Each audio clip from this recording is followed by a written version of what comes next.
Hello, everybody, excuse me. I hope everybody can hear me all right. Just doing a quick little stream tonight. Decided to go live. It's been a while. Hey there, Kule. Welcome, Linda. Again, hopefully everyone can hear me just fine. It's been a little while since I've done this, but I don't have my regular setup hooked up right now. It's just coming through my phone. So it's probably not quite as good as quality as what everyone's used to, so I apologize. Hopefully you can hear me all right though. But I didn't really have a point to tonight's stream. Just wanted to come and hang out and check in.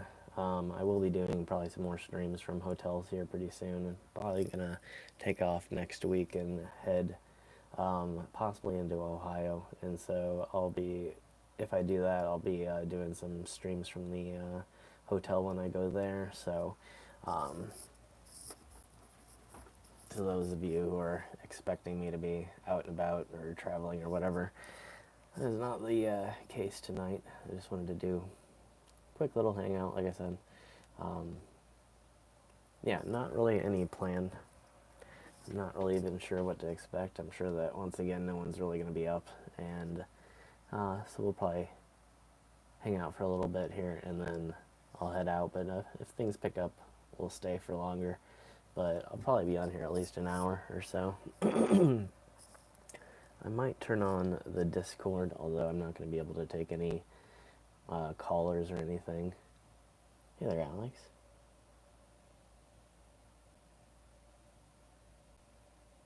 Ah, very nice. Yeah, I get there from time to time. But yeah, I like traveling along the border there. You do find some really incredible things.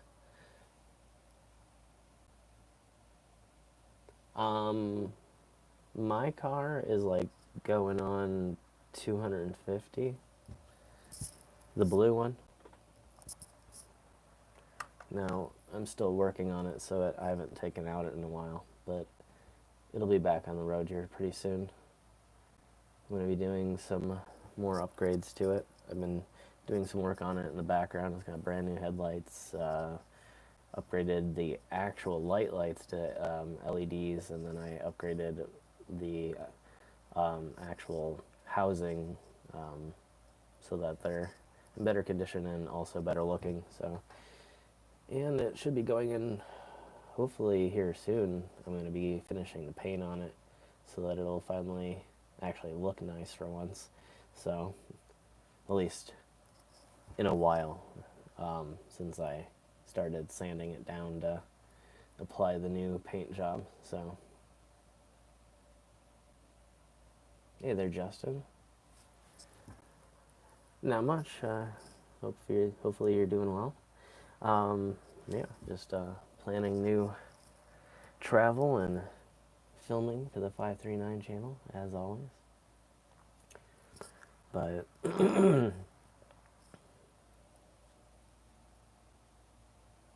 yeah, we'll see how long it takes. I'll probably try to just run it until it dies and then attempt to overhaul it in some manner. I'm not really sure. I thought about recently about just seeing how far the engine would take me and then trying to convert it to EV once the engine or the transmission gives out. Depending on how much that would cost me, I would have to kind of weigh it on the benefits and cost analysis, but I thought that'd be kind of an interesting idea. Or to just kind of completely overhaul it and convert it over to like flex fuel or something like that. I'm not really sure, but I've got a few ideas kind of bouncing around in my head. But I think it's got quite some ways to go. We're thinking about potentially heading out again to California with it. I'm trying to plan something out here with somebody out west, so I might be heading out there to meet up with somebody.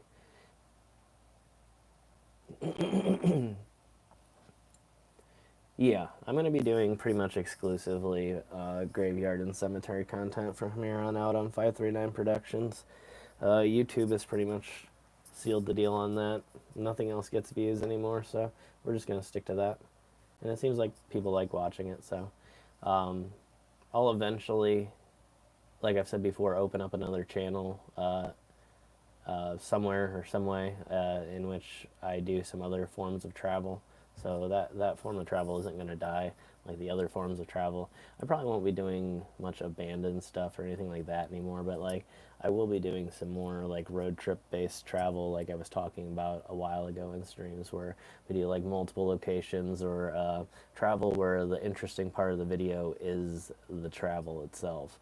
I really like the idea of like road trip videos, and I've been watching a bunch of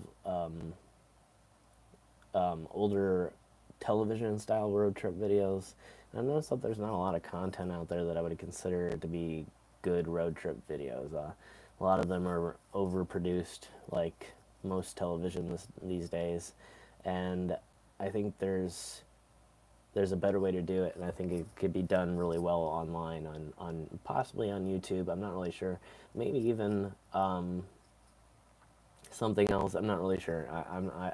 I'll probably I'll keep you guys updated in terms of that whole plan. But the other travel stuff will be making a comeback sooner or later here. So yeah, don't think just because 539 is kind of turning into the graveyard cemetery exploration channel that all the other type of travel is going to disappear. But and in fact, I may start when I head out west again. I may start filming for the new series, but I'll keep everybody updated. I won't be releasing anything here on this channel. If I do release it on YouTube, it will be a brand new channel.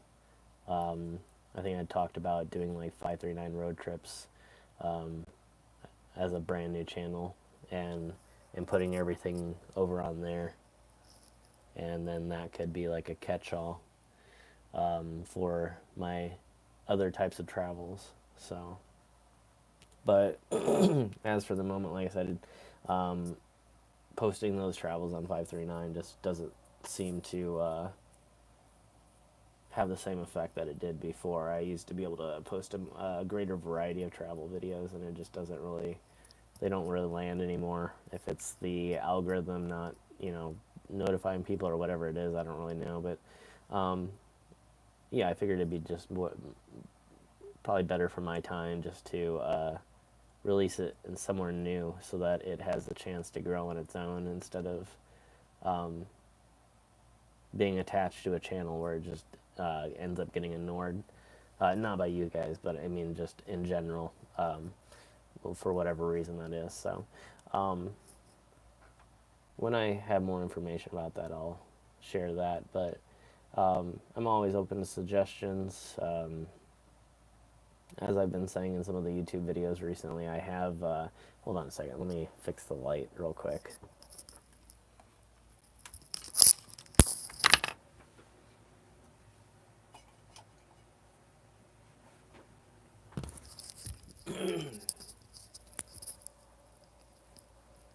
That's not the optimum angle, but anyway, I can fix it real quick.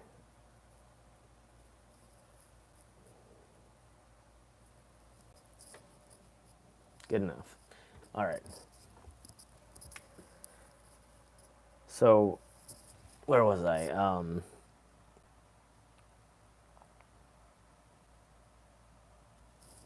I've kind of lost my train of thought here, but anyway. Oh yeah. I started doing content on other platforms, as I've mentioned in some of the recent YouTube videos. I have started on TikTok. I know a lot of people aren't fans of it, but I figure it's more about what kind of content you're putting up and not about the platform itself. So I don't really understand that whole notion, but I do understand that people don't want to learn a new platform. So if that's something that you guys aren't interested in, then don't worry about it. But otherwise, I am on the platform. I do have unique content up there that isn't anywhere else, including on YouTube. So if you do check me out over there, would be very much appreciated. I've been seeing a decent amount of growth lately. I'm not sure how many followers we're up to over there. I think it's approaching the 1,000 mark. It might not be quite that far. We might be still in the hundreds. I'm not really sure. I think the last I checked, it was like at 200 something, but I had released a lot of content since then, so I'm not really sure.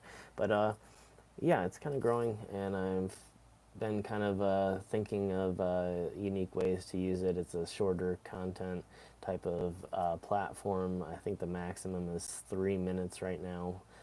Most people release stuff that's under a minute, and so I've been thinking about releasing short stories, things from the road that I've never really talked about, different experiences over the years, maybe even before I was doing YouTube, things that don't really require me going places, that are more about my past travels.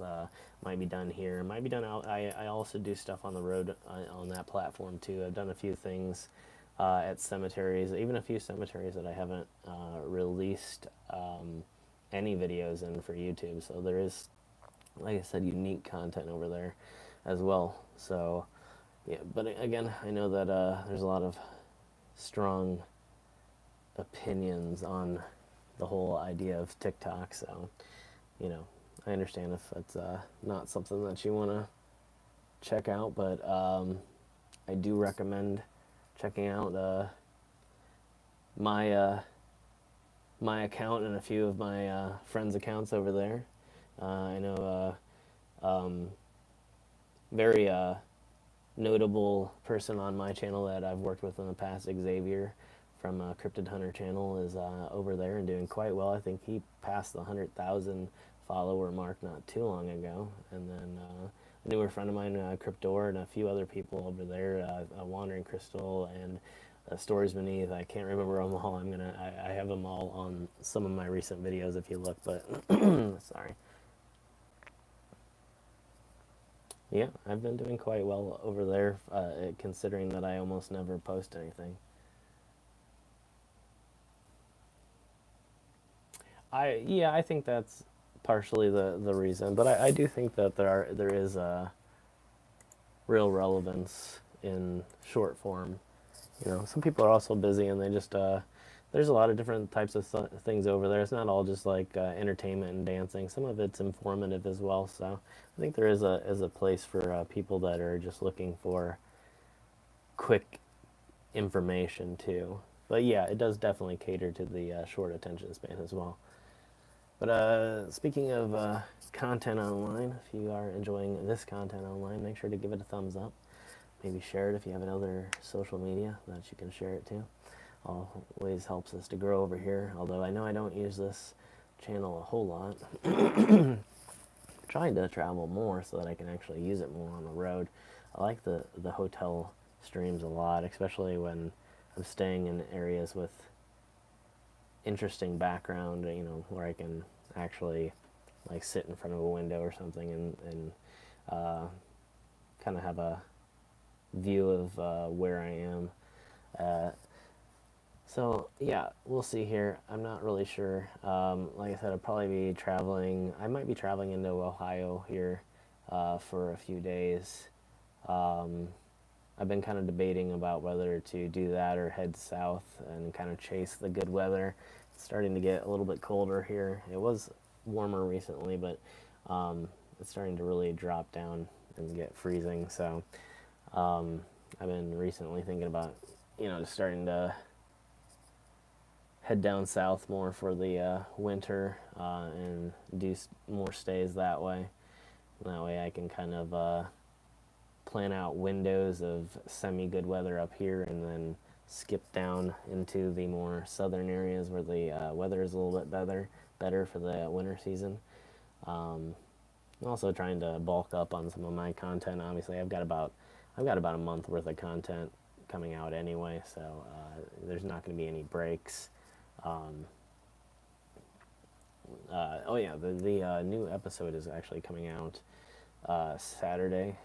It was supposed to come out Tuesday, then the other episode came out Tuesday, so we're gonna release a longer episode on Saturday. which is more mausoleums. It's the second part of the Mausoleum series. There will be a third part as well, and possibly a fourth part. I didn't get done filming the entire cemetery in Louisville, so I may have to head back there. There's a few places I wanted to hit up anyway, so I'll probably head back at some point. But yeah, overall the trip went really, really well. And yeah, if any of you haven't seen all the Louisville and Kentucky episodes so far, make sure to check them out. Let's see, I think we have the gravesite of Colonel Sanders, the gravesite of Muhammad Ali, the first Mausoleum episode, and there's also the separate episode that I did in Elizabethtown, Kentucky, which is a little tiny 1800s graveyard that was located in the middle of the city and then was eventually bought out by the local by a local like I'm not sure if it's the grocery store that bought it or who, but anyway, at any rate, now the graveyard is actually located in a small bricked off area adjacent to the grocery store and actually physically connected in a sense with the wall to the grocery store uh,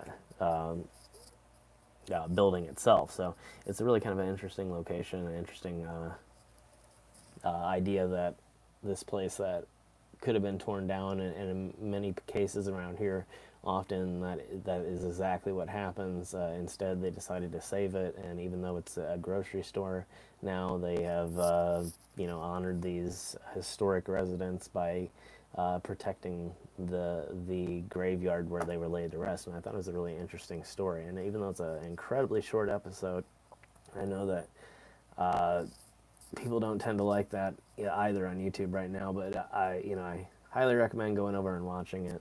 The Grave of Colonel Sanders is another one I think that's really interesting.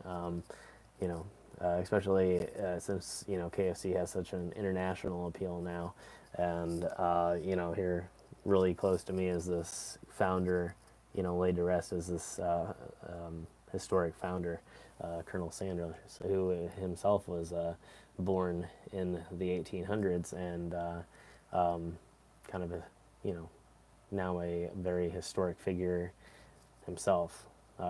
So I think that's kind of interesting. And again, there will be quite a few longer episodes coming. So to those people who don't like the short stuff, there'll be my next episodes. I think I can't remember. It's somewhere around 20 minutes, and then there'll be more longer episodes coming up. So to those people who are looking for that stuff, it's definitely coming. It's like I said, there's a lot of Kentucky stuff coming, and then there's going to be Ohio stuff coming, possibly some Tennessee stuff coming. I've been sort of ballparking that, but I'm also working kind of ever so slowly in the background to plan something out later on with a friend of the channel that we've worked with before. So I'm not going to say too much beforehand, but we'll probably be heading out to do that. Hopefully, I'm not really sure when, but I'm not going to get anybody's hopes up and say for sure when. But like I said, the plan is to do Ohio, and then it's kind of up in the air from there. Like I said, I might head out west. I'm not sure how far out west. I don't know if I'm going to head back to California this year, or if I'm going to, I will definitely be heading to California sometime soon here, but I might be heading out to Cali maybe early in the next year, maybe January, February, something like that, unless there's some reason things change. But it's also a place where I can head out to fairly quickly, having different contacts out there.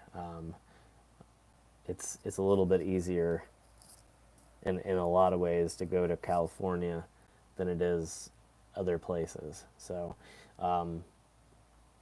yeah, it's something I could probably on a whim drop everything and just head to California for a few days. So we'll see what happens. But obviously, everything's kind of crazy right now, and so I'm not really sure exactly what the logistics of that would be. But yeah, I do want to make it out there again though, really soon, and I'll probably actually film part of the new series doing that, being that it was such a crazy, incredible road trip. Like, especially the route that I took, even though it's not anything unique at all. I think it'd be really neat to document the route I took, because I could have taken the highway, the main highway, all the way there, which is the 80/90, and then it just turns into I-80, going all the way out. And that in itself is a really incredible drive that I would suggest that any American try to make at least once in their life, as much of it as they possibly can. Um, but for me, when I got to the Wyoming, Colorado area, I actually headed south and went through Colorado, and then I took the highway through Denver, or above Denver, and ended up going through the mountains and down into Utah, and that was a really cool, cool way to go. Although it was taking a road through the Rocky Mountains in the middle of the night is an experience in itself.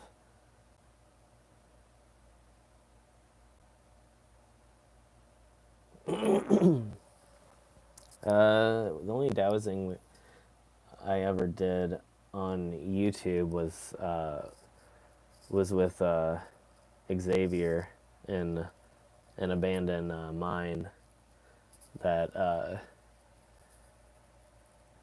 we had some interesting results with, and some interesting sounds as well. There was some stuff in there that really didn't make much sense.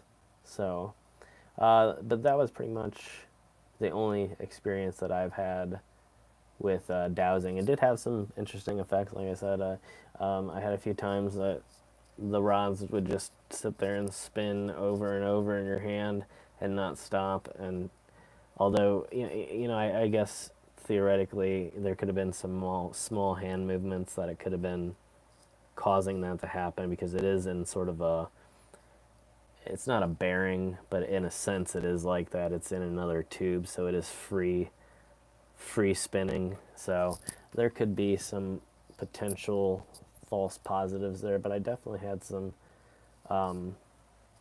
interesting effects for sure.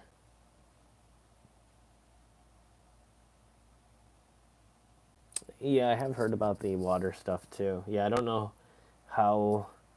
I know they're both called dowsing. I don't know if they're related, or what the case is, but yeah, I think that's kind of interesting. There, I have seen some people, even on television in the past, have some pretty good results finding like things like that.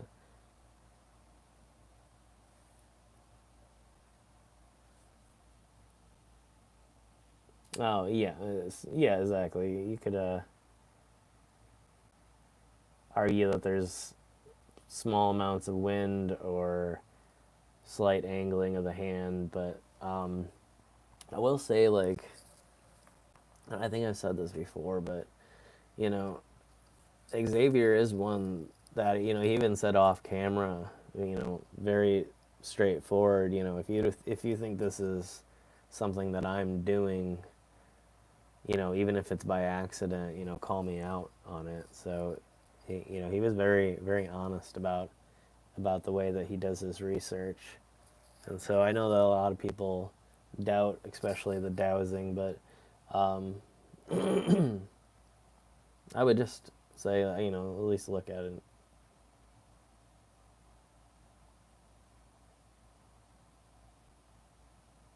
Yeah, I really don't know. I'm not the expert to talk about that, but yeah, it's a very interesting concept for sure.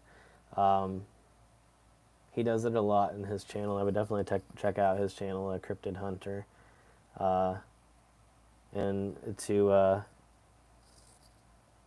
pretty good degrees of success, in different areas. And in fact, I'd say he's probably one of the more successful of the cryptid slash ghost hunter type channels. He's gotten some very strange things on film that I've never seen anybody get before. Yeah, cryptid hunter. That's right.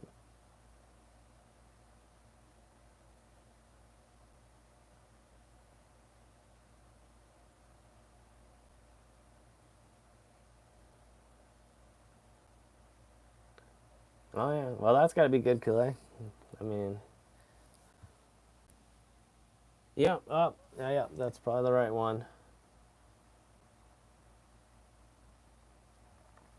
Yeah, I don't know. Like I said, I don't know anything about it.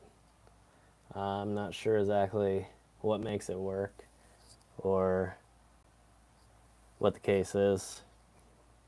I don't really have too many opinions on it. I think it's really interesting. I don't really utilize it for anything that I'm doing. I don't really have any interest in. I know a lot of people that ghost hunt, and I'm gonna leave that to them because they're really good at it, and I haven't done it for years, and don't really have much interest in creating a paranormal channel. I really like the. I mean, not to say it's not interesting. I really do like watching it, but like in terms of creation, I like the history and travel stuff more. So I'm gonna stick to that for sure. But definitely when I'm out with my friends, I do like to participate and be a part of it, and I think it's a lot of fun and it's really interesting. So, but yeah, I don't know much about it. I'm no expert, but yeah, that's my one experience with that. I've known some people in the past that have done it, but I've never really seen anybody do it in person. I have seen dowsing rods in the past, but that's yeah. Xavier was my pretty much one and only experience, and I'd say that's a probably pretty good idea. He did it, like I said, in a very professional way. Asked to be called out if anything was seen, if it was slight hand movements or anything like that. He said, I want you to call me out. I want this to be accurate. And I want it to be as scientific as possible. And like I said, if you look at the video, there's some pretty crazy results and a lot of other stuff that ended up happening that is completely unexplainable. Sounds that to my knowledge, can't be identified. I don't know. Yeah, I've noticed a lot with the people finding water. A lot of times they use the actual branches or sticks, and then a lot of times the paranormal investigators use like the metal, the metal rods inside of a pair of metal pipes. So yeah, again, I'm not sure if they have the same origin or if it's a different form or what the case is, but it's very interesting. We'll say that. Um, I'd say I'd like it way more than the apps. I don't place a lot of faith in the apps, even though we did get some. And that being said, neither did Xavier that night. That was another thing that he told me off camera. I'm sure he doesn't care that I'm sharing this. He said that he didn't put much faith in a lot of the apps, not knowing how they were programmed or what they were looking for in terms of how they chose the words. But that night it did. The app not only gave some strange responses, but if you go back and you look at other times that Xavier has been in that same place with other people, the responses that we got that night on the app actually literally matched up with other things that they had used in the past, including when the app suggested that we go down further and sort of it suggested that we go further into the mind. And that same message had been sent in other ways. Well, again, whatever the case may be on why that happened, I don't know, but it's kind of strange if you look back at his past videos that there have been several unique cases where the same message has been conveyed in that same location. I'll probably be hitting the road again next week sometime. So I've been trying to do, to everybody on Instagram out there, I've been trying to do updates on my Instagram stories. Been doing a lot better at that. I've been doing almost every episode. I think besides the last one, I've been, for a while now, I've been trying to promote over on Instagram. So if you're ever wondering if there's something new coming out or what's going on, I'm usually updating that account at least once a day if I can. It depends on what kind of content I have to offer. So sometimes it's stories, sometimes it's photos. I have tons of photos on there, so if no one's ever checked out the photos, definitely, check that out. I've got, I think, thousands of photos up on there now from all kinds of traveling across the country. So there's all kinds of interesting stuff to see, and like I said, it's the best place right now to check out the updates for the 539 YouTube channel. So if you're ever, again, wondering what's going on or if anything's coming out, or I usually try to say at least a couple hours beforehand when new stuff's coming out. At the very least, I'll put it in my stories and release a post of the thumbnail immediately when it comes out. Again, like I said, the last episode being the exception to that because I had scheduled it and forgot about it, and so normally that won't happen. But the next episode will be Saturday. It is already done and ready to be uploaded, and it will be a longer episode. I think it's somewhere between 17 and 20 minutes. I can't remember exactly. I'll have to look here in a second. But yeah. Hey there, Shauna. So yeah, that'll be out Saturday. It is like I said, the second Mausoleum episode, and there'll be at least one other Mausoleum episode. I was surprised there was not as many mausoleums there as I thought, although I did miss a few, so I might have to go back for those. But yeah, so I'm going to be doing a few other trips to maybe film some more mausoleums in different areas. There's still one particular location that I've been trying to make on the East Coast that I think would be probably the most epic video maybe ever done on cemeteries. I don't know. I hate to say that. There's a lot of great people out there making content, but I found an incredible location, and I'm going to try and make something happen here soon. I don't know if it's going to happen just because really, really soon because of the winter. It might be a little bit harder trying to get permission to film this place, but it's absolutely massive. It is a cemetery. It is also completely abandoned. It has mausoleums. It's probably almost as big as the recent cemetery that I was at in Kentucky, and yet it is also completely abandoned and pretty much just walled off. For whatever reason, the city is just ignoring it. And so this massive place with these, literally millions of dollars worth of mausoleums from probably the early 1700s.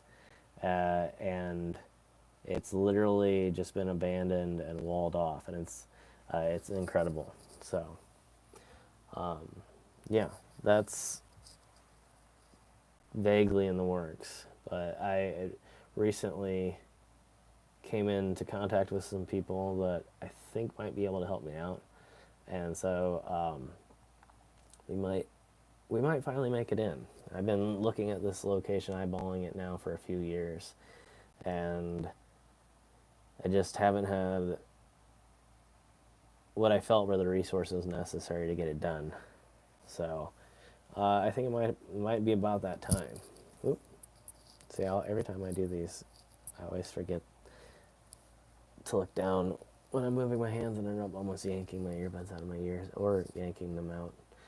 I'm surprised that I haven't yanked the phone off of the. I can't remember. Maybe I have. I think maybe I have it at one of the hotels.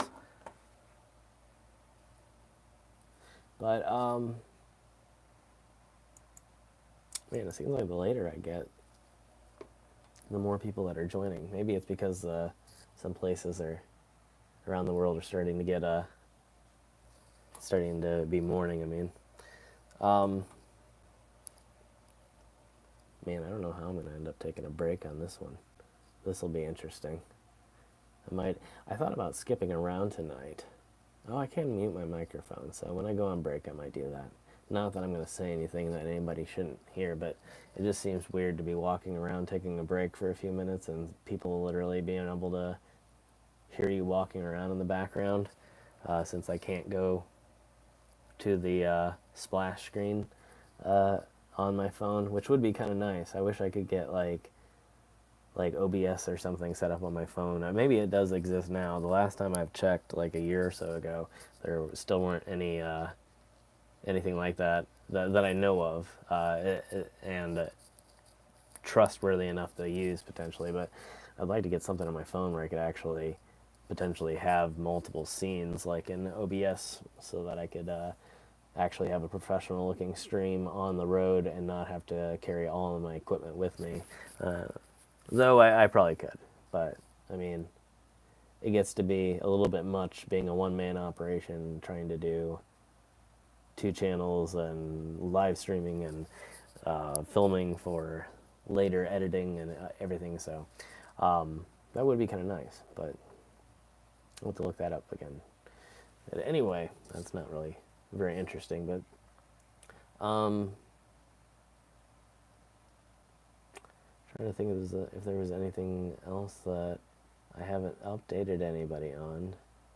But yeah, I was like I was saying, thinking about potentially. I don't know how many people here even have TikTok, but there is a live version of TikTok, and I was thinking either about hopping over on that later on, or potentially heading over and doing a quick Twitch live stream, since I can do that from my phone as well.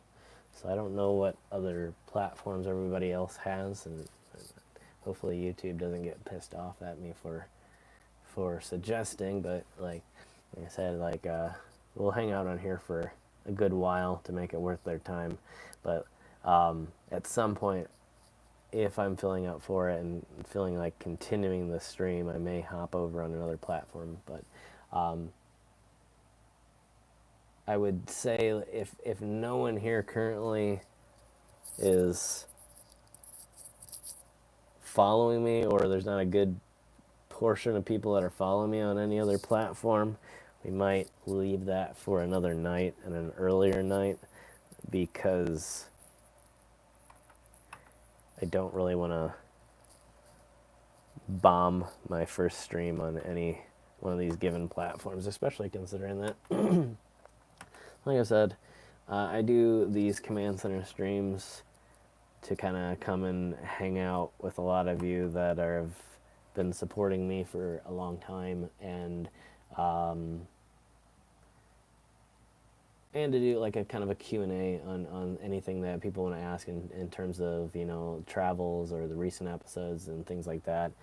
And so I know that inherently they're not going to be quite as popular as like, doing like a live stream from the road, or doing something in a more interesting location. Obviously I've done a few live streams from like abandoned locations and on the road, and did a really awesome one in Las Vegas, driving down the Las Vegas Strip. If you haven't seen that, it is still up on the channel among my live streams. That was an interesting stream. and alongside Xavier from Cryptid Hunter as the driver, showing me around his hometown. Well, no, I don't think his hometown. I think Xavier's from Los Angeles. Um, but anyway, his current town of Las Vegas, uh, and we had a lot of fun there. So it was a really cool time. And again, if I can plug my other socials a little bit more, lots of Vegas and desert and all kinds of cool photos on the Instagram account as well, um, including some of the stuff that I never got to share on YouTube, like my travels through Wyoming, getting stuck in the snowstorm, having 8-inch icicles on my car, and literally having my battery crack, and having to make it to a hotel and uh, have my car jumped a few times, and then have my battery finally die and had to walk to Walmart. And yeah, I wish I should have had a little bit of foresight and filmed it and documented it a little bit more. But like the snowstorm was so bad that they actually closed the highway. It would have been such an interesting thing to have documented. I think remembering it, I didn't have a a dash mounted camera. Oh, I had one, but I don't think I had my GoPro mount mounted at that time. Otherwise, I probably would have hit record because it was so crazy. But between like literally for like 100 miles, as I'm like exiting Nevada, you know, I could see like the storm and just and I did document it on Instagram, uh, from the Nevada border and seeing the storm coming slowly as I'm going through, winding through Wyoming on the highway, and then being impacted by the storm and it turning from like this nice sunny weather to this massive snowstorm, and just an incredible. I wish I would have filmed it, but definitely check it out over on Instagram. There's a lot of cool photos from it, and I occasionally reshare a few here and there. But yeah, some of the more amazing parts of my travels out west, and still a few things that I've never. I think I've talked about a few things on here on streams. Some of the stories that didn't get filmed, um, like getting lost hiking around the Golden Gate Bridge, and like I said, the storm. There were a few Vegas stories and things that didn't quite make it. There's actually a completely unreleased Vegas episode as well. I don't know if I'll ever. I might release some of it. There's nothing really, I don't think, inherently wrong with releasing any of it, but it just didn't make really a coherent. Sorry, I'm trying to clean off my audio board here. It got really dusty. I probably shouldn't do that now. But we filmed an episode in Vegas that I never released. We were doing a little experiment, kind of a paranormal experiment, and I never released it because I kind of screwed it up, and so I didn't want to release incomplete work that was supposed to accompany Xavier's video, and it just ended up being a complete and utter bomb. My video, his video turned out fine because he knew what he was doing, and I did not. So I didn't ever release that. I may release it maybe on. I need to figure out my Patreon finally and get have a behind the scenes thing there that I've been trying to get working now for a while that I haven't got quite working the way I want it to yet. And I might, if I figure that out, end up releasing that there, but we'll see. But yeah, there's a few things that I've never really talked about, and I've been trying to find a good space. I think a few of them I might do on TikTok because they're just really quick, short stories that are really creepy, and Some of them are creepy, some of them are just interesting, and some of them are just kind of funny. And there's other stories that, like from my other travels um, before YouTube, like my travels to New York and uh, my travels to Florida, um, and well, I don't know that my Canadian travels were very interesting to talk about, but um, yeah, there's a few things that I've been wanting to do, but I'm just not sure the format that I want to release them on. I had thought about doing it on here, but um, whether it's the time of night that I do it, which is probably a lot of it, I've noticed the earlier I do streams, the quicker it kind of takes off, and then it'll die down a little bit. It's like when I do streams late at night, it's like I'll start off really slow and then it'll build over time. So, like in terms of like well, not logistics, but in terms of my own channel analytics and not screwing the second channel completely over, um, I might have to do something like that on an earlier time. But um, I would love to do it over here, but like it seems like every time I try to make like a sort of podcast format, um, it kind of falls on its face on YouTube for whatever reason, which is kind of strange because YouTube seems to love long format and podcast related things.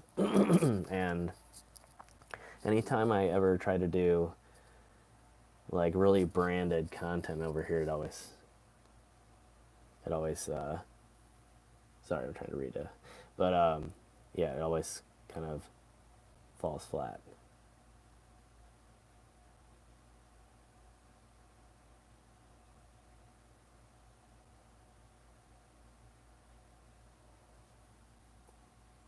Oh man, yeah, I've gotten stuck behind plenty of turkeys before.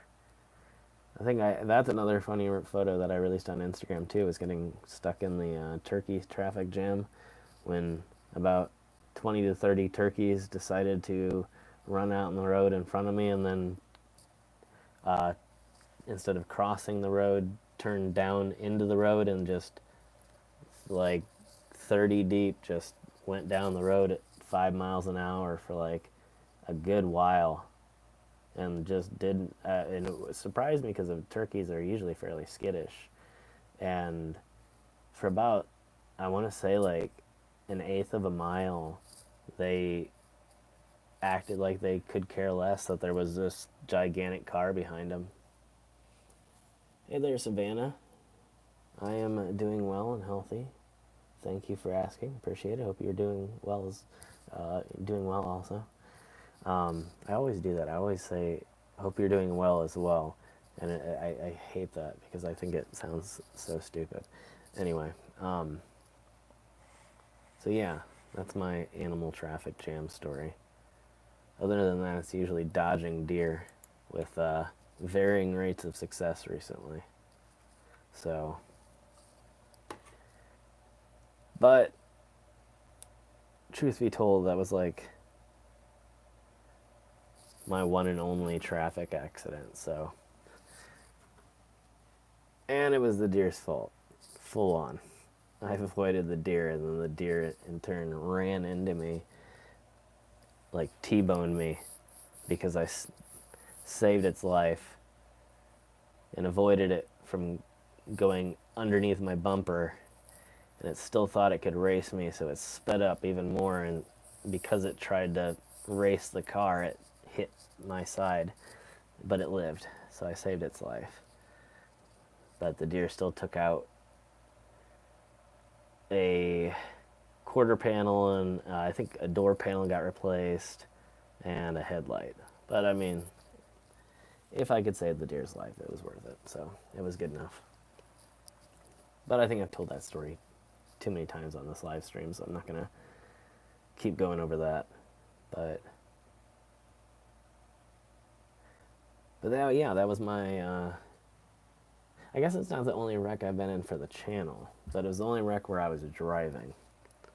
There was the time that I was out in the winter and we ended up totaling a car into a telephone pole. So that was fun. But yeah.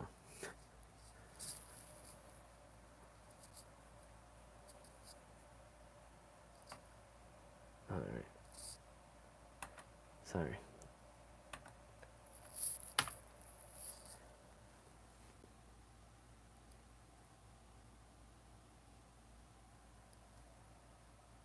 No, although I heard that Carlos or Carlo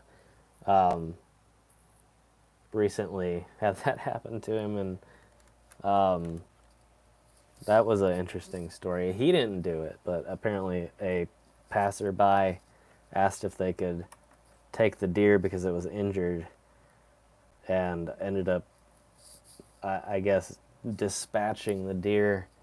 And Carlo from Urbex, Carlo or Urbex, is it Urbex Carlo? I think, right? Wow, I feel stupid that I don't know that, since we've known each other for so many years, and not in person, but just on YouTube. But um, yeah, I guess the guy asked if they could take the deer, and they ended up just dispatching it right there in the middle of the road in front of them, and it was Carlo and somebody else, I can't remember. Um, but yeah, I guess they were not too enthusiastic about that. Uh, Although I guess in certain circumstances, it's better than allowing an animal to suffer. So, um, yeah.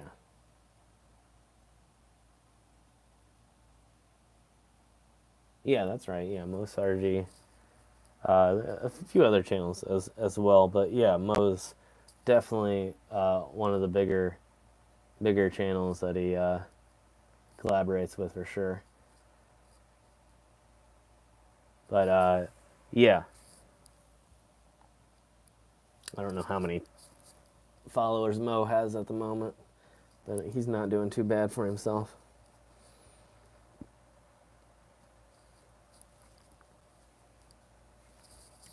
But yeah, that's the I guess Urbex deer news of the year. So far, I think it's me and Carlo have both have a deer on our record for this year. So there's that. Mine lived though. I'm not that it's a contest, but I was happy. I would have felt pretty bad. So yeah, that at least that part turned out well for me. But wow, I feel like I need to tell like a happier story now. I don't know. I don't know. Well, I guess I can always it's not like I can't recycle stories. I'm trying to think of anything else that I could tell. Like, I think I've told everything else out on here. I think I've told the Golden Gate Bridge story before too. Um, Not that there aren't several. Actually, there's a few. I think I told about the beach too. The story behind the I don't know how many people have seen my Golden Gate Bridge photo that I've done. And the funny story behind it, when that's a pretty famous angle to get. And I've noticed that no one ever talks about it. The funny part about that angle is that's a nude beach. So like every time you see a photographer with that angle, you got to realize if you were to turn 20 feet to the right, there's literally just a ton of naked people all the time. And I just thought it was funny because I ended up taking that shot, and then I just noticed more and more photographers love getting that precise angle. And I've noticed that none of them ever talk about it. And so I just wanted to be the one photographer that actually admitted that every time you get that angle, you're literally standing 20 feet away from a ton of naked people. Not that I really don't care, but I just thought it was kind of funny that it's like that's literally a nude beach in California. So Like when you hike down the hill and you get all the way down, and then it's just a bunch of nude beach recreationalists. I don't know what you call them, but yeah, nudists. Yeah, there you go. Um, um, so yeah, it was kind of. I just think it's funny that no one ever talks about it. It's like that everybody's just like, look at this beautiful angle. It's always about the shot and the bridge and the history, and it's like every single person always ignores it. And if you look at it, like every single person ignores it. Like if you ever see that angle, and it's the angle, it's facing northeast from the southern beach, uh, and yeah, it's a very. I've heard other people talk about it, but not any of the actual photographers that I see, like some of the other really famous.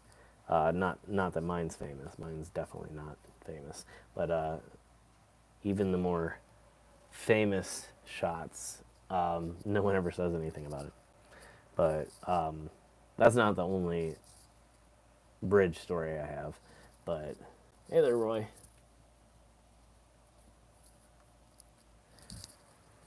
But that was definitely one of them. That was more interesting. Um, I also thought about doing that too, to have some of the people that I've worked with over the years on to do the lives. I thought that'd be kind of interesting too. But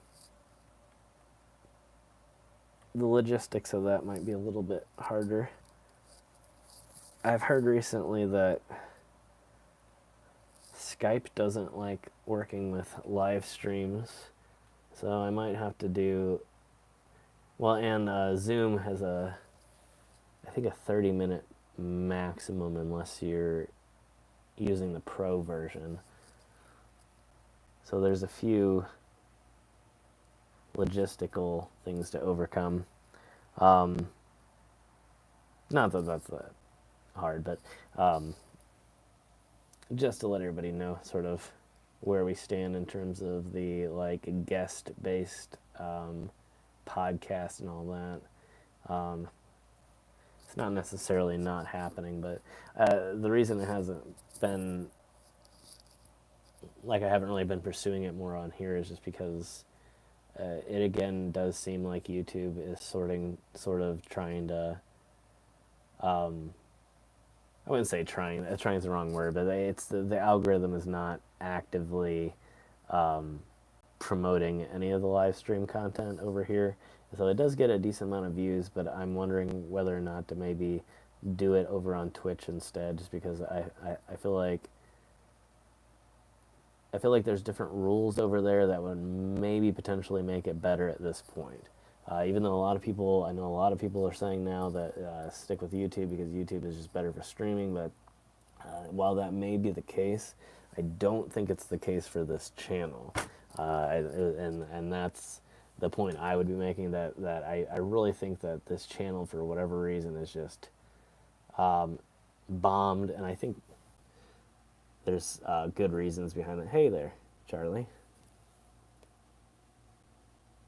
Yeah, good to have you here. Thanks for joining us. Appreciate you. Does Twitch have monetization? Yeah, oh yeah, they do. Not that that's the most important thing, but like I've said in the past, this is a business venture of mine. I'm not just trying to do YouTube as a hobby. I am trying to make a digital business, a production business that does different things. And so yeah, Twitch does do monetization. There's memberships like YouTube memberships. In fact, that's where YouTube got the idea for the memberships, is from Twitch. That's the Twitch style, is monthly subscription style, sort of like a Patreon type style. And so you can subscribe and you get certain benefits, but then again, anybody can watch the stream for free. So it's just like YouTube, where you can watch everything for free, you can chat for free. You don't have to subscribe to any one channel, but if you do, that person gets your support. So it's sort of like a PBS style type thing. I would call it. And I know a lot of people. That's why I always get mad when I hear people talk about like e-begging and all that nowadays. It's like, yeah, public broadcasting and viewer supported broadcasting has been pretty much an American and international standard for a while now. It's why when you listen, it's why when people watch, it's like when you're a kid and you watch Sesame Street, that's why it said supported in part by viewers like you. It's like, but anyway, that's my rant on e-begging. But yeah, so yeah, the Twitch does allow for monetization of different sorts, as well as super chats, just like YouTube and things like that. So, yeah. I agree, Savannah. That's my thoughts exactly. Um, yeah, if you're just sitting there begging for money, that might be one thing. But if you're actively creating content, entertaining people, isn't that your job? To me, that's a job. You know, if you pay to get into a movie and you pay to get into a concert, and it's like I feel like any artist should be able to be an artist and be able to live off of their art and not have to, be the kind of quintessential starving artist that it's like, you can't be true to your own art unless you're dirt poor and homeless. And I think that's such a terrible way to look at art. And I think that's one of the reasons I love all these platforms, as cringeworthy as some of them out there can be. Even platforms like like Twitch and TikTok and YouTube and all these places, while they have a certain amount of harm that they do, they also offer opportunity to artists that are looking to release their platform or release their content on a platform and not have to censor themselves based on what that network wants to promote for that season. If their ratings just aren't good on one little thing, they don't have to stop doing that altogether. Well, I guess I'm the kind of exception. Well, not the exception. There's a lot of people that have to go through that now. But even then, I can still create content as a small creator on YouTube and make money, and I think that's good. So I have to give a lot of praise to these platforms that make that possible. So, but yeah, so if I do move it over to Twitch, or at least some of it, I will still be doing streams over here. But if I do move like the podcast side of it over there, we will be doing it on a pretty regular basis. And I probably will be doing a lot more streaming now that the winter is here. I'm not necessarily going to cut off travel. Like I said, I do have a lot of content that I've created and will be creating over the next few weeks. So no matter what happens, we should have months and months worth of content by the beginning of December here. So there's not going to be any foreseeable breaks until, well, there shouldn't be any foreseeable breaks for a long time, and things should start being on a schedule now. I'm going to try to get back, like I was saying, I think in the previous stream, to the Tuesday, Saturday schedule. So the next episode will be Saturday, and then after that Tuesday, and then it should be like that well into next year. Hopefully without any breaks whatsoever. There shouldn't be. I can't see why there should be a break. I've already got enough content right now to get me through to pretty much Christmas, and so if I leave next week, that should give me enough content until the end of January. So I'm not seeing any breaks or anything in content again. It looks like in terms of YouTube and the 539 channel that the worst is behind us. So yeah, it's looking like it's going to be a lot easier to start. Well, not start. Obviously, I've started traveling again, but it's getting easier and easier. And now with the way that I'm traveling, even the hotels, I'm pretty much doing all digital everything, so I don't see anybody from the time I get there until the time I'm home. I interact with almost no people. So although I did run it into, I think I think it was the Colonel Sanders episode where I put the spot at the end of it with the random person that I ran into, which I think I'm not gonna get into too much of it because the person, I did give the person my channel name, and they did ask to not, specifically not to be on film, which I did respect, and they are not on film. But when I was looking back at it, I realized that the person may themselves have been fairly, if not way more famous than me.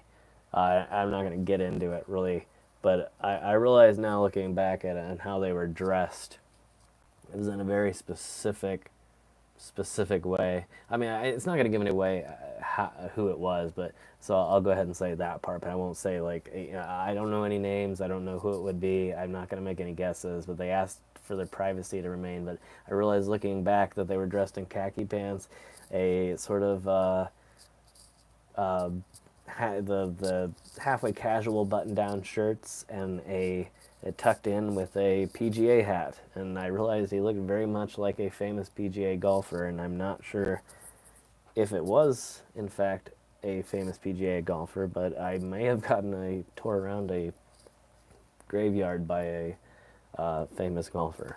But again, that's all I'll say. I'm not 100% sure on that, but they did ask to not be on film, and that may specifically have been why. But I thought that was kind of interesting. And I figured that at the very least they wouldn't care if I said that part, and I really doubt that they're watching my live stream. And if so, then I promise I will not out you any further.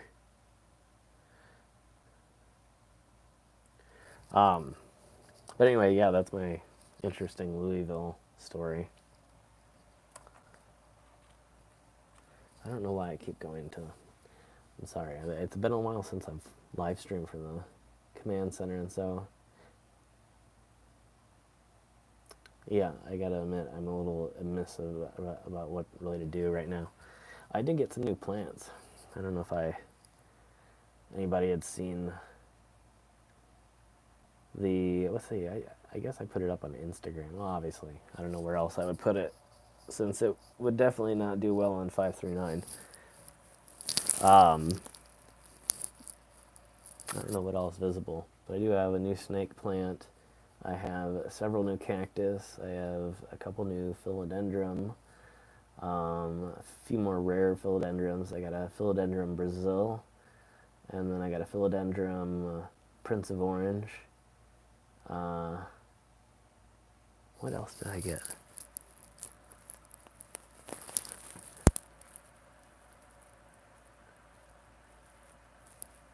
Why am I? Oh yeah, my pitcher plant, which no one can see right now. Which it does have one big pitcher on it still. I might get it down here a little bit. I don't know if anybody even likes plants. Somebody tell me, is the five, when I'm streaming from my phone, because for me, on my phone when I use the YouTube app, the 539, the image is flipped. So the 539 is backwards. Is the 539 backwards on the live stream? Can anybody tell me that? Because that would, I probably should just look it up here. Anyway, that would be really annoying if it's flipping my image. That would really make me think twice about using the phone in the method that I am while I'm here at the command center. All right, cool.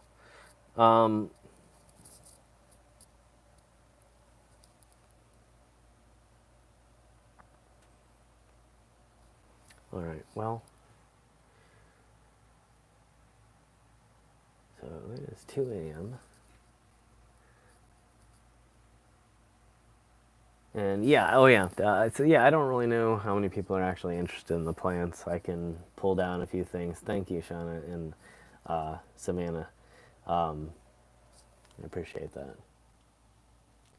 Yeah, I don't know why it's displayed backwards. I guess it's to make it easier with movements because it's more natural if I move this way and it's flipped, then it moves the same direction that I'm moving like a mirror. So I think that's why they did it, so it feels more natural. But it kind of freaked me out for a second. I'm like, I really don't want that happening to the actual stream. I don't mind if that's the way I see it, just to make it simpler for me. But if that's what's happening on the actual stream, I'd be kind of mad. So, appreciate it. What was the other thing? Oh yeah, I think I said that on a few other live streams. I might have to do like a poll or something on Instagram, but I am kind of wondering on, because I still wanted to do a few kind of podcast format streams where we do like I was saying before, the stories. I had previously talked about doing like tattoo stories and piercing stories and things like that. But I may do like also like a travel story, travel type stream or a podcast as well. So I was thinking about maybe even starting a phone line to make it a little bit simpler, since I know a lot of people don't use Discord. So,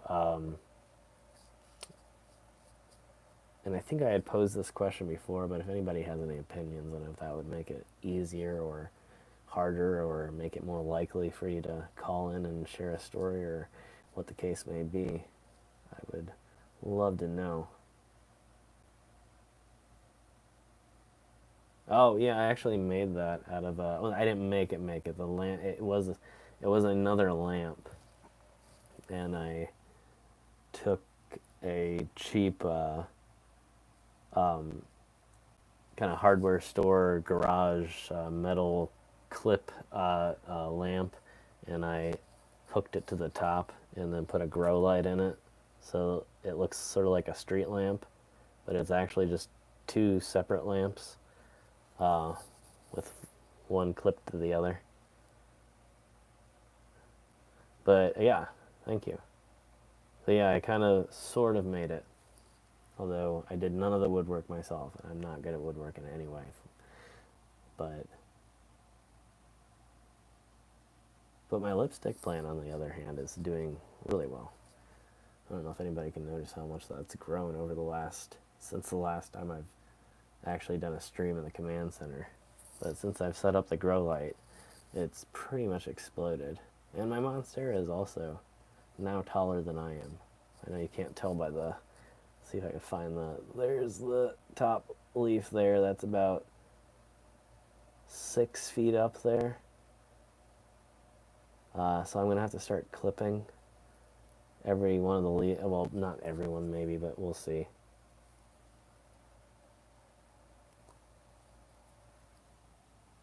Have I ever gotten... That's a good question, Charlie.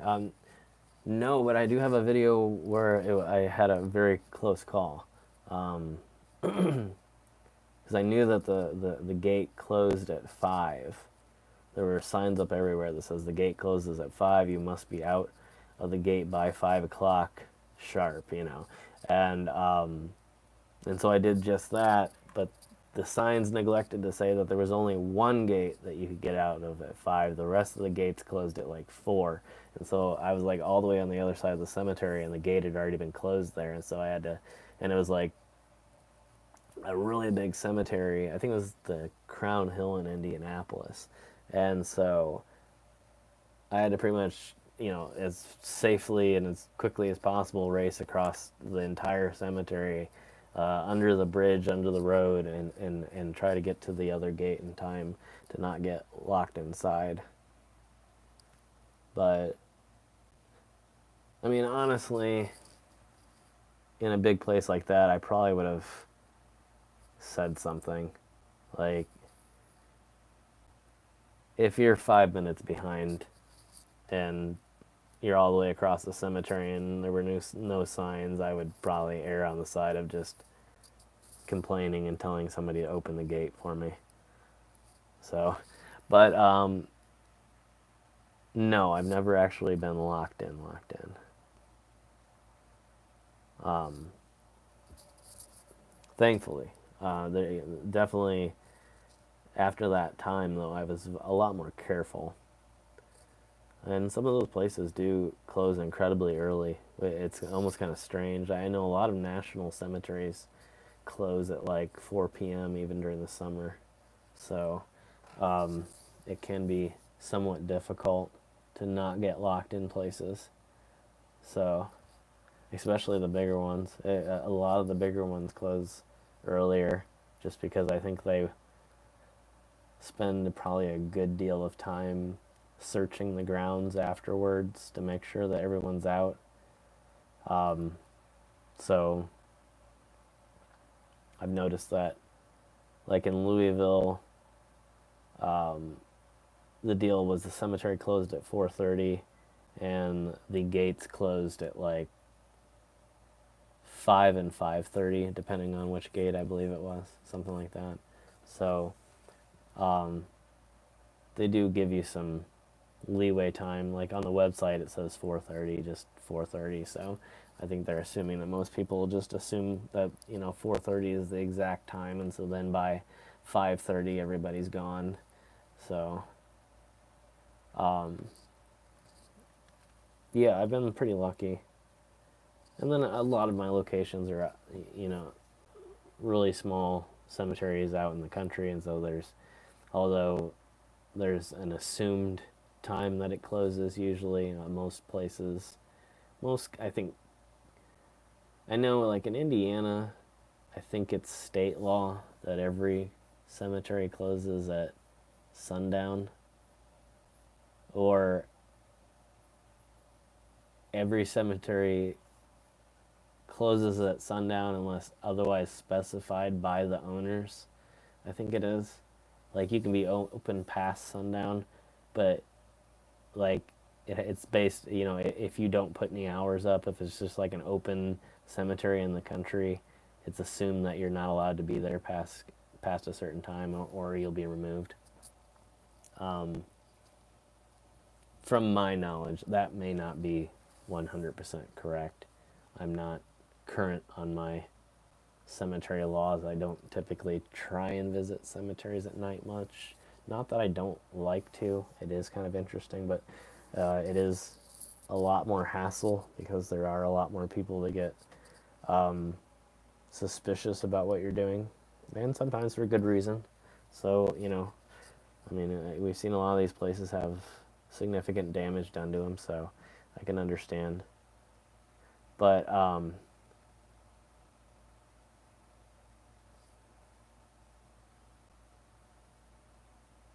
oh yeah, yeah, yeah. I've definitely had it happen at cemeteries when I was younger. Um, and we never were doing it. We were always just doing like ghost hunting, but we would occasionally get pulled over. Never anything above and beyond that. They would just always flip the lights on, ask what you're doing, and then ask you to leave, pretty much, and then that was it.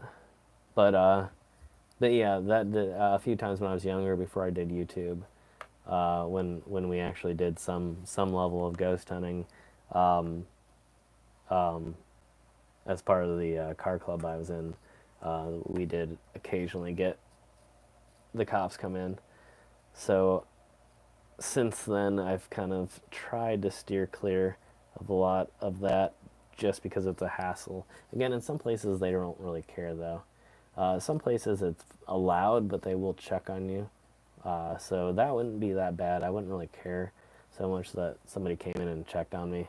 It's just whether or not, I don't want to get it. I don't want to be in a place where I'm not allowed to be there at that time. So it's just too much of a hassle to worry about that. So, but I'm definitely not opposed to doing the nighttime explorers at the cemeteries though. But it just all have to depend on where I am and what the situation is. But I've done some really cool nighttime explores in other places too, like the ghost towns. Those were actually some very popular videos. I would love to go back there, but unfortunately, it's not like. Although I did find one recently in I think it's Tennessee that I might go because there's I think about 3 accessible cemeteries in and around the ghost town area. Similar situation around a reservoir, uh, and in this case, they at least I believe at least 3 of the cemeteries were close to the waters, but not so close that they had to be moved. So they ended up leaving it in its original spot, but it instead of being on the side of the road is now a hike into the woods. So I might do that just because it's linked with the whole cemetery subject. And like I said, the 539 is simply not going to survive doing other types of videos right now. And until I see like a noticeable change, I'm not going to bring them back on that channel, and we'll just do them in other areas. Like I said, I'll probably start the new channel. So, but yeah, since that one is specifically connected to a cemetery location, I might end up doing that one, and I think that'd be kind of cool. So, to those of you who enjoyed the ghost town videos that I did over the years, I'll hopefully be trying to do some more stuff similar to that here soon, but just adjacent. So, but like I said, at a certain point, the other content will come back, and that is part of why I've been so busy recently and trying to travel as much as possible, and why I'm going to be doing so many trips here over the next few weeks to kind of bulk up on 539 content so that I do have the opportunity to work on other content for all of you guys to watch, and to those of you that enjoyed that other type of content, that I can bring that back, and well, at least some of it, and some, like I said, some brand new content. So I really think I've got some interesting travel content that I've never created, that I have in my head, that I really want to try, that I think would be interesting, because there's some videos, or not videos, some television shows, or sort of television shows, some streaming service shows that have been coming out recently, uh, including shows that have been going on for years, like the Long Way Around series and the Long Way Up and Long Way Down series, which is with Ian McGregor and someone else. I can't remember. I'm not really a big Hollywood actor aficionado. Hey there, Brenda. Welcome. But they do a motorcycle travel series, which they make long form travel content every few years. And I think it would be an interesting concept to take my own go at something like that. I've been wanting to do it for a while. And so if I can start the new channel, like I was saying, the Road Trips channel, I'd like to try that. I've got a few concepts in mind for at least a few of the initial series. It would be probably in the form of multi-part series following a specific trip from origin to destination. It would not necessarily be a destination based trip, but rather a, I guess, how would I put it? Well, if you watch the series, I would encourage anybody that's got, I think it's Disney Plus. No, not Disney Plus. Wow. Apple TV, that has the Long Way Round series, and I'm sure you can get it on Prime as well. But I would encourage you all to watch that. It's not that format. It's definitely not film.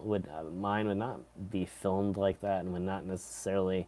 It would be sort of like that, but like to anybody wondering what I mean when I say road trip content, that would be a place to look. There's a few different people that have done it over the years. It's not new. I would say maybe the only thing new about it would be how I did it and the style at which I did it, the routes in which I would take. I feel like there's some of the things that they do that are just too, in my mind, to critique it. Uh, there's a few things that, in terms of how they choose the locations that they stop at when they travel, as well as the routes that they choose that are somewhat obvious, I guess, in my mind. I think they travel. I think the first one, Long Way Round, is traveling basically around the world in on motorcycles, with obviously some exceptions in between, crossing oceans and things like that. But I do think that's a really interesting concept. But I do think that in terms of like travel videos, like trying to circumvent the world is a fairly obvious first go for a really hard travel series. And so I think there's some really interesting stuff in between like these. And on top of that, if you were to go to like Prime and search for travel series, there's a lot of them that do that, or it's the world's most difficult roads, or things like that, where it's somewhat cliche in a lot of ways, and I think that there's a lot of room for improvement, especially in the YouTube space, and so I think it's going to be a really interesting idea. I don't know how well it will land because I'm not sure if it's algorithm friendly or not, because it's so many different things all combined into one format of the road trip, but I think it does have some popularity behind it.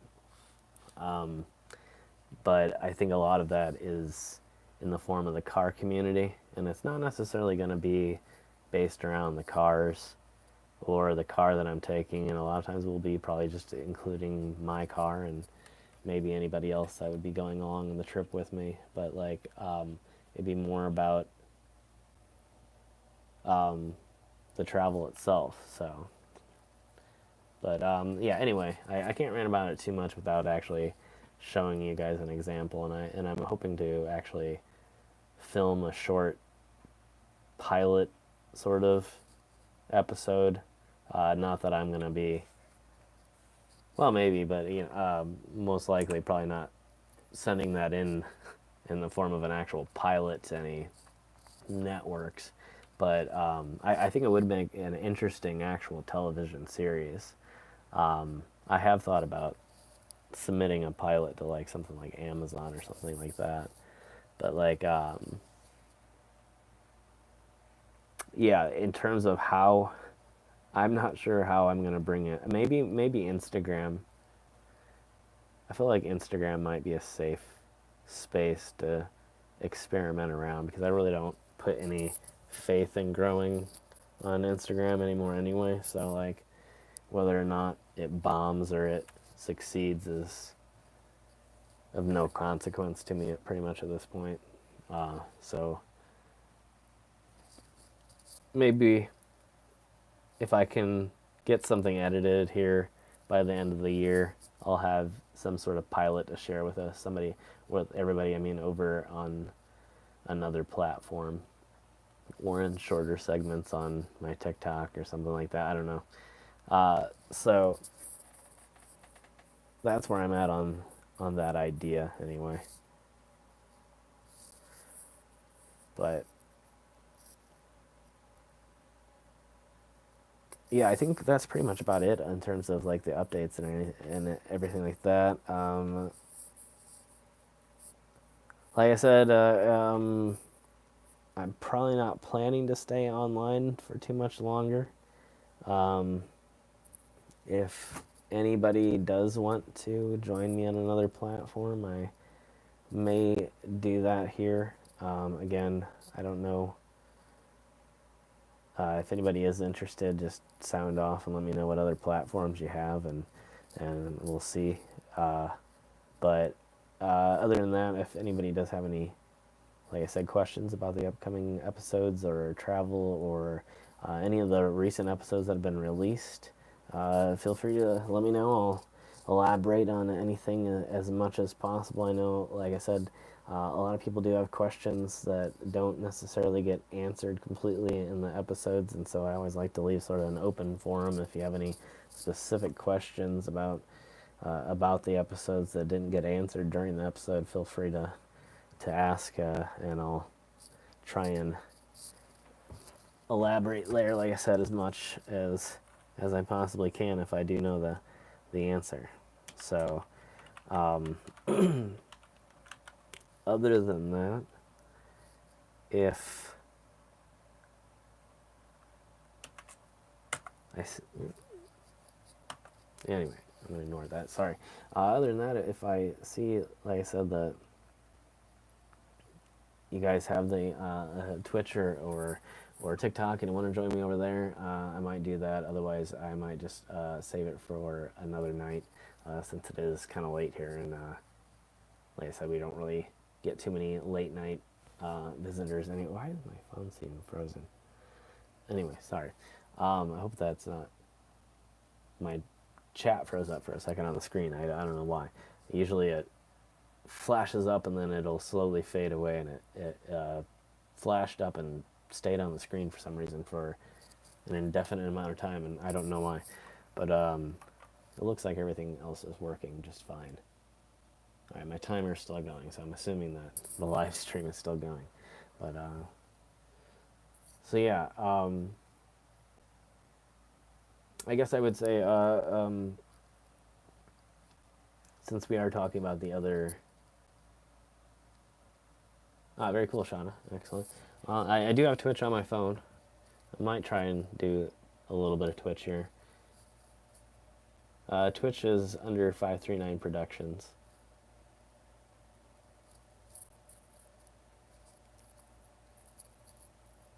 Brendan, you're on Instagram. Good, very good. Yeah, see, I do a lot of updates on Instagram. I've been doing better.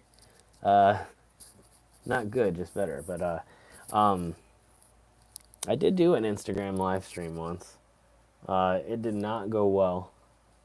Significantly worse than my second channel. My second channel live streams, even though I have, I want to say, almost equal amounts of followers on Instagram as I do on my second channel here, which is kind of strange. So it kind of shows you that Instagram live streams are just kind of... I don't know, I haven't done it in a while though. I guess it has been a few years. So maybe I didn't have as many people. I don't know. So I had thought too about using my older computer to do a Twitch stream while I was doing the YouTube stream as well.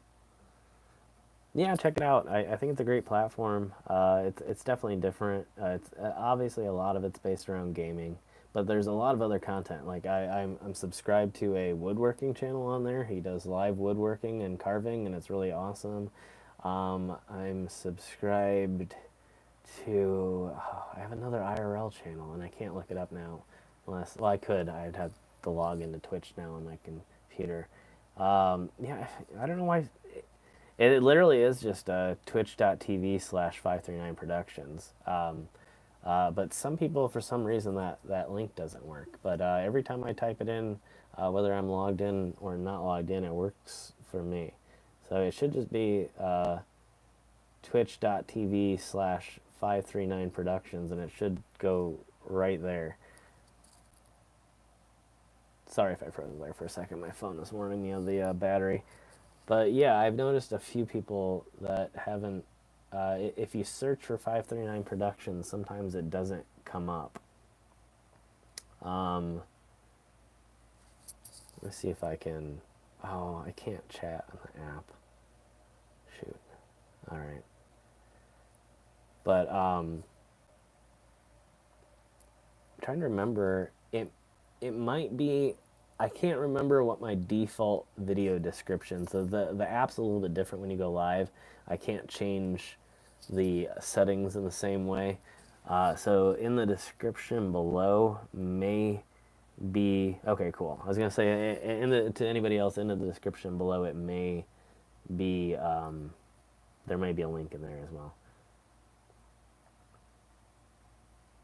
Yeah, I'm trying to build up the Discord. It doesn't seem like there's a lot of people that watch the 539 channel that really get into Discord. I do have a open Discord channel, and I also have a Patreon Discord channel, and both of them are pretty much silent 24/7. There's been a few people that have popped in, and I occasionally put stupid things on there. But I would like to eventually build it up. I kind of intentionally, well, not intentionally, but initially made it as my thought was like when we used to do a lot of live streaming earlier on, there was a pretty strong, and not to say that there isn't still, but there, we had a pretty strong community that would come over, and so my initial thought was maybe that we could continue that on in the form of Discord by having a place for people to go to if they wanted to watch like videos together, where you could have like a live chat 24/7 whenever you were, again, not to blow up my own fame or anything like that, but just as a thought for people who were fans of the content that maybe wanted to discuss it amongst themselves, or talk about it, or ask questions or anything like that, or even pose questions to me on the Discord. But it hasn't really taken off quite as well as I would have liked it to, and I'm going to definitely keep building it. I think it will eventually turn into something kind of cool, but and also I am going to be using it as an option for the live streams, for the stories. I do have a private Discord that I can pull people into, and it actually will pipe your voice through to the live stream, and it's sort of is a way that I can do audio-based interviews with people who want to do like call-ins or potentially guest as well. That either it's just easier to not have the video, or they don't particularly want to be on video. They don't want their face blasted around. They would just rather do an audio type interview. I might do that way as well. So I do have that set up. I believe that is under the mystery name, as I am trying to sort of claim both names as much as possible, even though now that I had Twitch for a while, I had the mystery name on Twitch, and I think that got taken after I switched it over to 539. And then now that, even though it's so obvious, like no one had it, and now that I have it, everyone is using it. Like, not everyone, but I mean, now it's become like a thing. Like, I'm glad that I got it on YouTube, because I actually not own, but I have the current rights to youtube.com/mystery, which, had I not jumped on that very quickly, I would not have had the rights to use that. I can guarantee you another channel would have jumped on that right away. So I was happy that I at least got that. I think I lost the Twitch one since I changed it over to 539 Productions, so I'll never probably get that back there. And then everywhere else now it's just taken, because I wanted to initially use that for my music stuff. And so when I was trying to set up my SoundCloud account the other day, I noticed that the name had been used in about 1,000 different iterations already, and so I was kind of mad. But it is, I was lucky that I got it on YouTube, because it is such an obvious spelling or misspelling, popular misspelling of mystery. So I got lucky and I got one of them. So I guess I should be happy with that at the very least. And if it ever becomes anything, then maybe eventually I'll be able to buy it from the other people. So who knows? But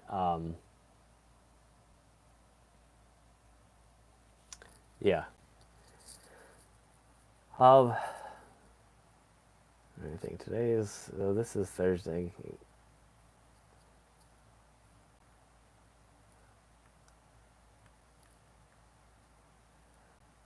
Hmm. I don't know.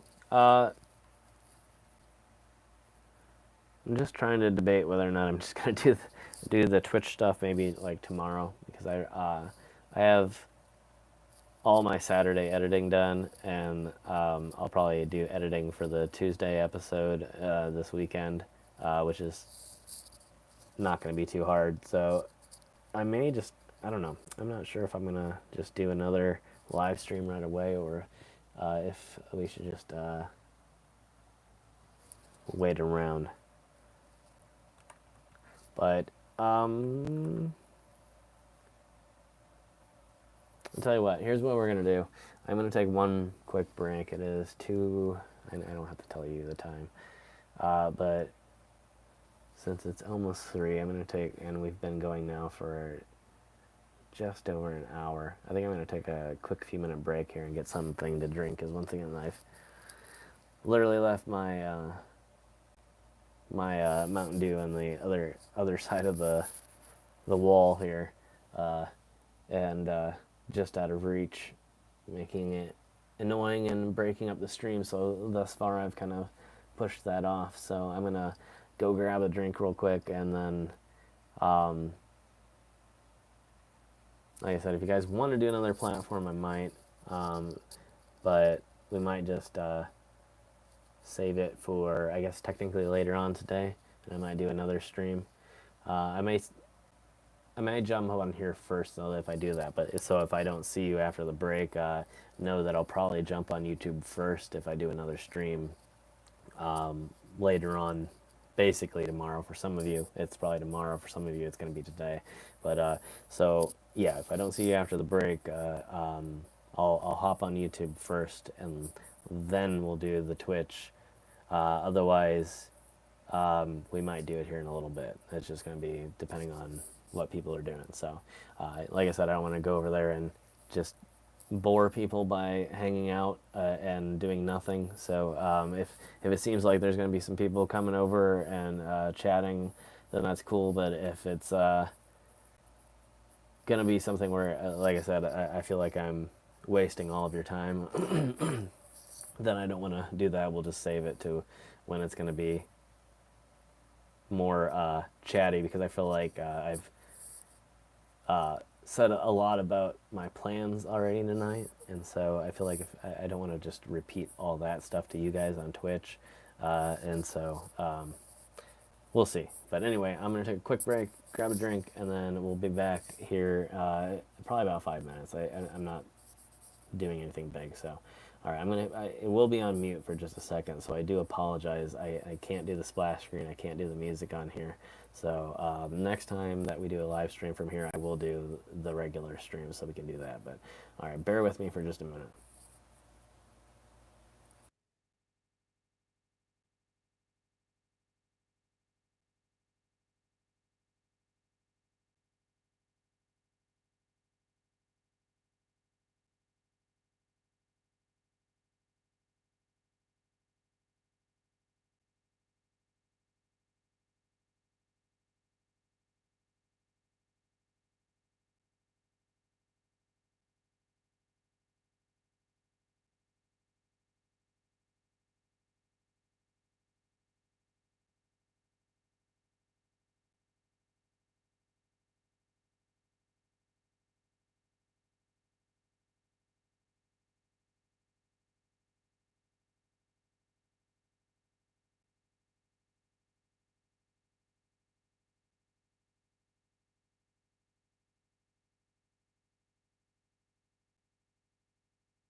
Okay, we should be unmuted.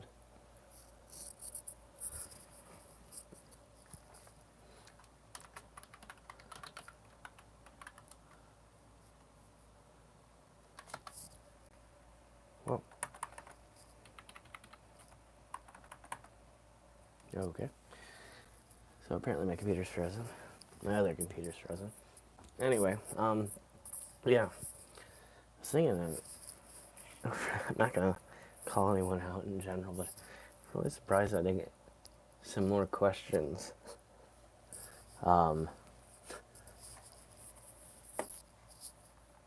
been a lot of things going on recently. And there's a few questions I'm surprised I didn't get. But anyway, I appreciate you guys for sticking around. Excuse me. Oh, that's probably why I should drink water. Oh, I'm thinking about doing I've been saying this for a while, but I think I may finally actually go in. I'm hoping. Thank you, Brenda. I'm hoping to get my booster pretty soon. I think when I do, I'm going to finally go back in and do the body mods I've been talking about for a while. To get my septum re-pierced and then to get some work done on some of my existing tattoos to sort of upgrade a few, and then from there I'll probably get more new stuff. But I'm hoping that's going to be here pretty soon. I've been kind of waiting,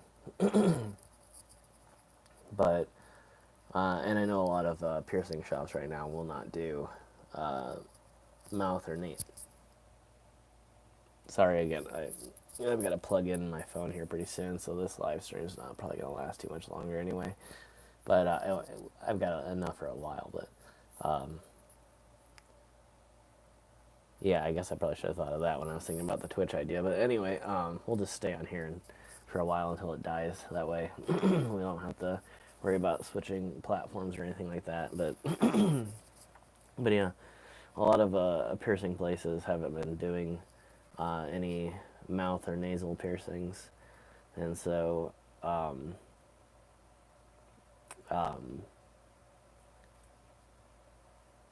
even though I'm double vaxxed, I haven't really found any places that there's one. I did find one, but typically they're pretty expensive, so I'm not sure. They do good work though. That I will give them that. So it might be worth the.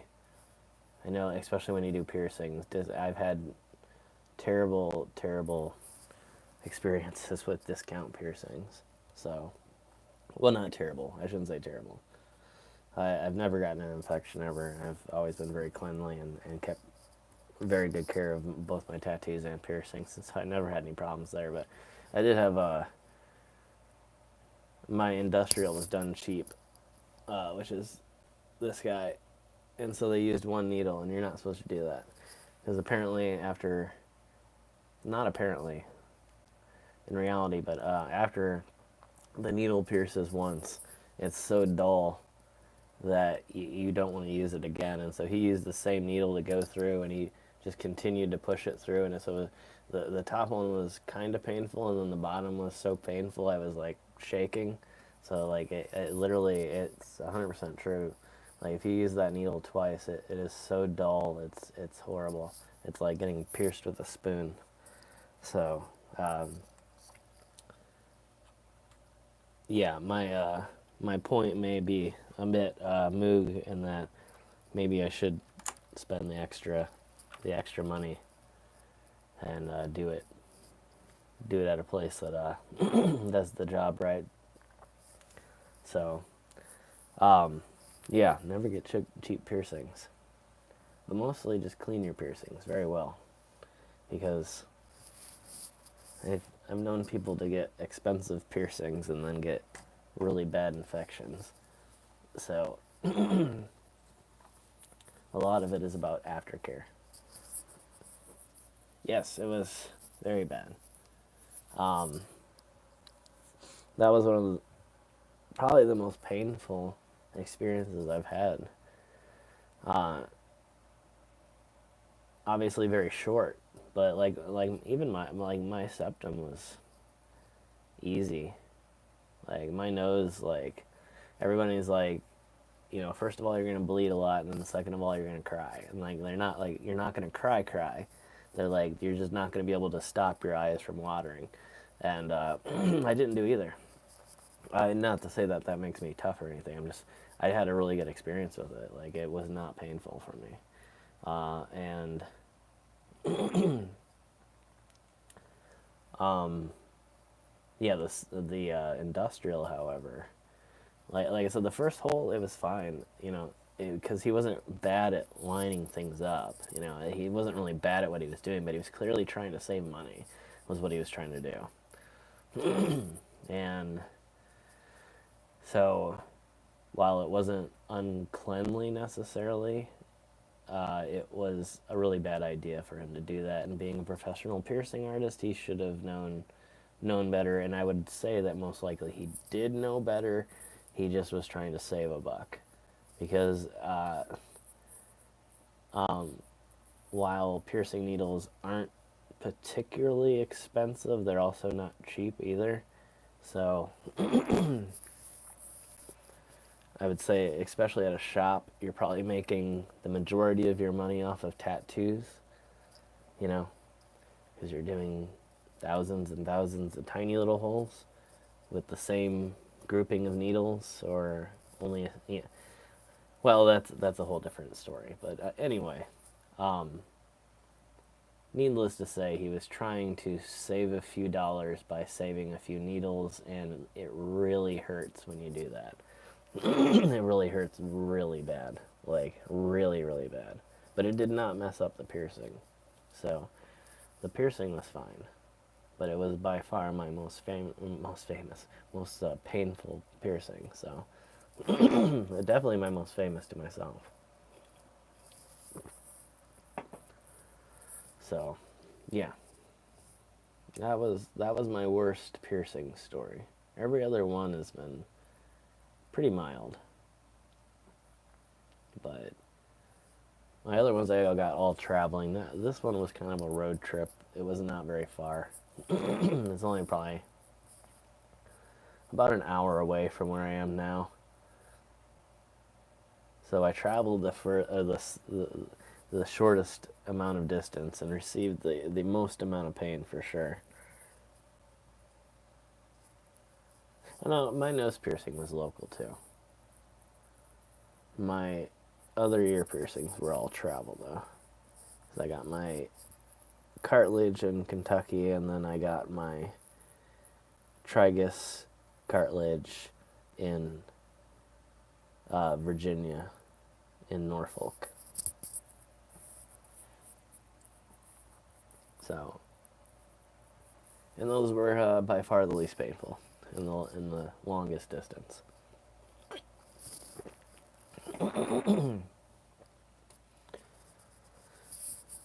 But yeah, so if you ever go and you get an industrial piercing and it seems really cheap, like if it's like $40 or under, like uh, or if you're in the UK or Europe, if it's under 40 euros or 40 pounds, or maybe 30 pounds, like maybe ask how many needles they're going to use, and make sure it's a clean, safe facility. Because like I said, um, it it was it was a nightmare. But other than that, it was clean. It's just completely inappropriate the way that they perform the procedure. So not every piercing artist is equal.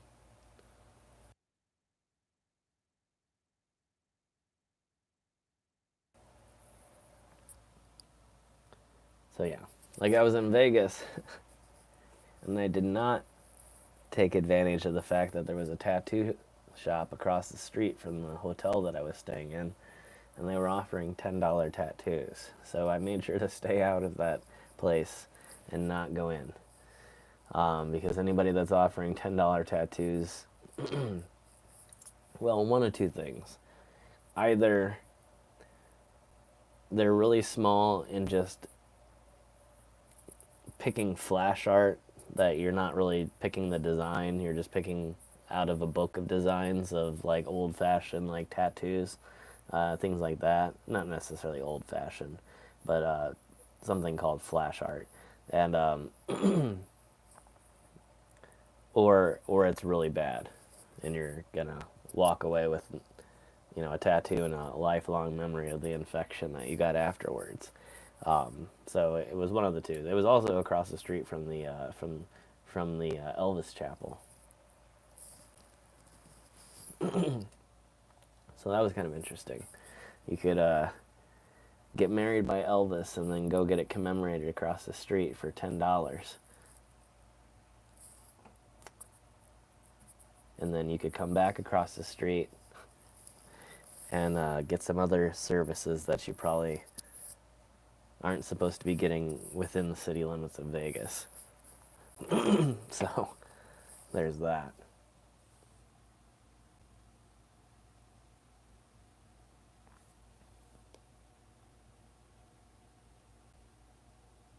That's interesting, Waylor. Yeah, that'd be kind of cool. I wish they would do stuff like that around here. I would maybe avail myself to getting tattooed a little bit more often. It's definitely been more of a money thing over the years than it has a desire. Or I should, lack thereof, I guess.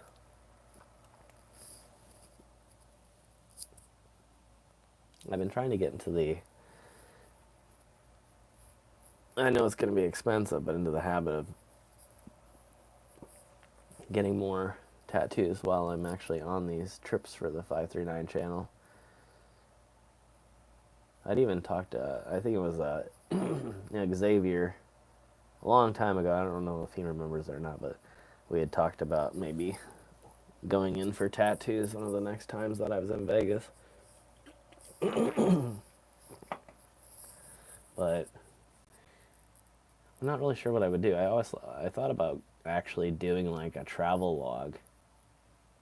Since I don't really have any plans for doing any like large pieces, I thought about doing like a literal travel log on like my back and getting different pieces for different places that I went, whether it's famous cities or just the states, and finding some way to sort of commemorate that in a way, in the form of a larger piece that would sort of assemble itself over time.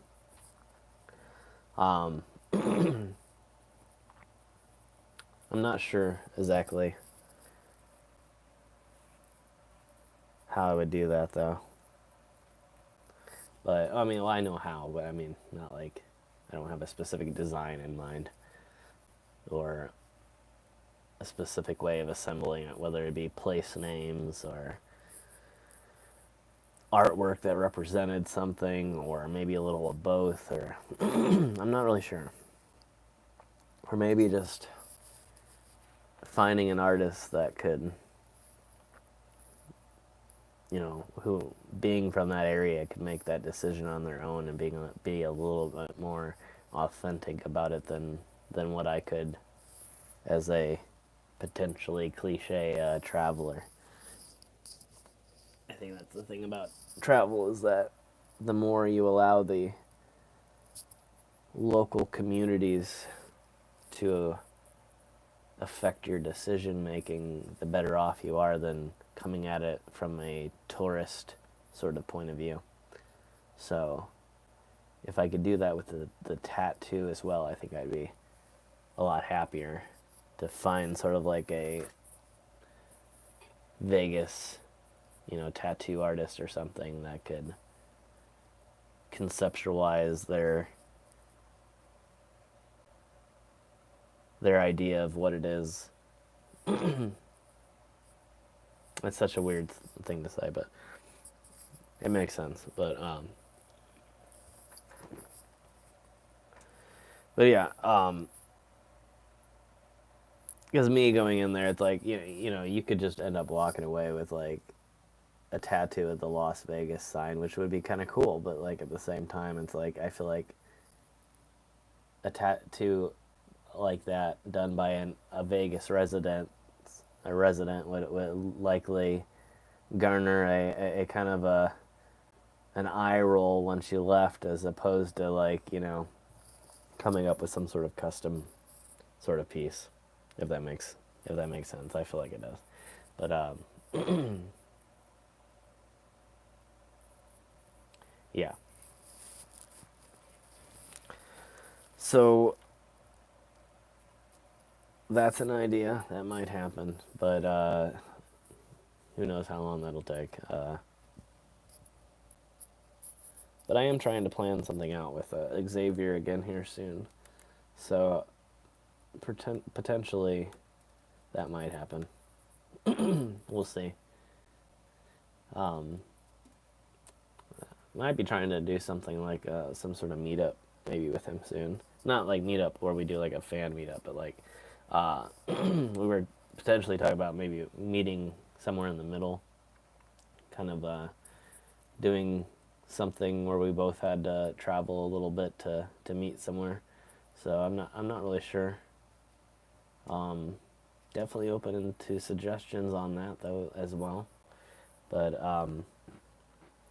that is something that I'm sort of actively working on, as well as hopefully working with a few other people that, like I said before. I mean, I say it all the time, but you I'm always sort of chatting back and forth with people that I've worked with in the past. So there's always that possibility of getting together with people again, uh, especially going forward now.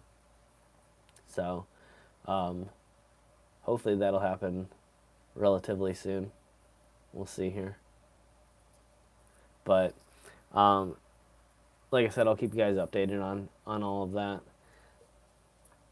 Um,